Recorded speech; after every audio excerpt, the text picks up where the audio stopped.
I declare war. Sacre bleu! So France ended up at war with basically the rest of Europe, and the War of the First Coalition began.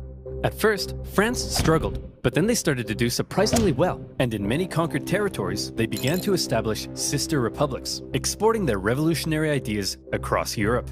In 1796, they planned a three-pronged attack to take Vienna and knock Austria out of the war, with two magnificent armies in the north to kick ass, and Napoleon in the south as a bit of a diversion. For the first time, Napoleon would lead a military campaign. This was his chance to prove himself, to be somebody.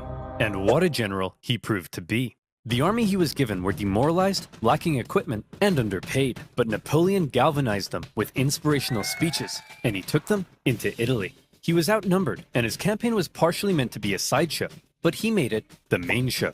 While the two northern armies were being held back, Napoleon made staggering progress. In a signature Napoleon move, he masterfully split his enemies into two and took them on separately, knocking Sardinia out of the war and putting the Austrians on the run. At the famous Battle of Lodi, he was in the fray, aiming the cannons himself, getting covered in mud, and earning the total respect of his men. They respected him so much that when he ordered an almost suicidal assault on the only bridge in town, his men threw themselves at it and took it despite fierce Austrian resistance.